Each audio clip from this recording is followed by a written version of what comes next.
It's the beginning of a brand new week, and that means there's a brand new Fortnite update. This one, not as big as previous patch notes and patch updates, but at the same time, there are still notes. We're still going to go over it. So, brand new in the game is the brand new buried treasure map, which you guys will find in the game. There's some gameplay in the background right now, actually. Unfortunately, I did have to go back and record this in theater mode. My capture software messed up on the original recording. But either way, with this buried treasure map, what it does, basically, every time you swap to it, as it takes up an inventory slot, it shows you a couple like little red lines or dots, and eventually leads you to a giant gold beacon that basically shines down, and you go over to that spot and you start, pickaxing your way through the spot on the ground, and a giant chest will pop up, giving you tons of gold loot, a lot of legendary loot. And basically what they said is that weapons and items, it's a map that is used to track down buried chests on the map, and the chests contain a trove of legendary loot. X marks the spot. The chest must be dug up using a pickaxe, and there's a limit of one map held at a time, and once you do find that chest and dig up that chest, that map will go away, and that inventory slot will be free again. The legendary rarity and can be found from floor loot and chests. So with this one, actually in the game mode you guys are watching right now, we do find a legendary scar, a legendary P90, a chug jug, and a bunch of materials as well. So these things can be very overpowered. I hope they don't put too many of these in the game. Otherwise, there's a good chance that, 5 minutes into the game, there's going to be multiple teams with multiple gold legendary weapons. Going to make the game very lopsided. But we'll see. We'll see. Anyway, so moving to the other notes other than the treasure map, the general gameplay. So they increase the angle at which you can slide down terrains and at the side of the mountains without taking damage, from 65 degrees to 75 degrees. So a little bit more slopage action there without taking damage. They brought back the limited time mode called slide duos, which basically allows you to have those those chiller traps, but constantly throughout the game. So friction greatly lowered, max run speed greatly raised, falling damage removed, infinite ammo grappler added to everyone's inventory. Moving on to other quick weapon tunes, if you will.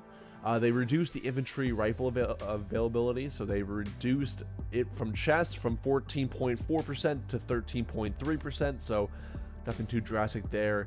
They reduced the infantry rifle spawning on the floor from 2.4 to 2.2, so we are one step closer to having them vaulted, so we don't need to use the infantry rifles. Please. Anyway, they've reduced the clinger availability, so they reduced the chances of receiving those sticky grenades from chest from 9.4% to 5.5%, so almost in half. Reduce the chances of receiving clingers from floor loot from 1.2 to 1.02, so that's a very minor change. And they went ahead and vaulted the bottle rockets. So that was a quick vault, in my opinion, from Epic Games about the bottle rockets. We just saw them being added to the game a couple weeks ago in the late stages of Season 7, so I would be curious to see if they do make a return, or the boom boxes, because they kind of do the same thing in terms of preventing those giant build battles. It kind of helps distract those people that want to build, the Taj Mahal in a second once they see a bullet being fired at them. They went ahead and added a whole bunch of brand new tournaments, so Gauntlet Solo and the Gauntlet Duos, and they're both test events, so they're still working on some changes and whatnot. And so I will update in the description below everything about the tournaments. There's just a lot to cover, and honestly, I know not too many people play that as much on this channel, like the people that watch this channel, but if you guys are interested, definitely look down below. I will make sure to leave that in the description. So moving on with the audio, we're almost done here too. In the audio, improvements to the standard AR sound so that it's not overbearing on the shooter, as well as the sound made when a player destroys a structure is now louder when instigated by enemies. Footsteps audio blends in the above and below layers rather than having a binary switch between them. So they're really working on that kind of mesh, but at the same time the distinction between enemies above and below you, and to the left and to the right, kind of that sectional enemy awareness sound. So that is a work in progress, I can tell. And also we've heard from Epic Games as well on Twitter and whatnot. But moving on, footstep occlusion traces from the head of enemies when they're above or below. Reduce the volume of the Season 8 Victory Umbrella. Great, because that was so loud. The Season 8 Victory Umbrella now uses the correct sound on mobile and Switch. Speaking of mobile and Switch, the one change there was a bug fix.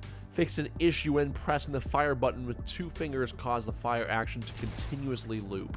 So, that is basically it for version 8.01 patch notes. I will see you guys later. Top box is that previous video. I actually uploaded it yesterday. We were talking about the respawn van possibly coming to Fortnite. So let me know on that video what you guys think about the concept of respawning coming to Fortnite. Let me know in the comment section of this video what you guys think of this update. I'll catch you guys later. Bottom box is that mystery video like always. Peace out. Have a great day.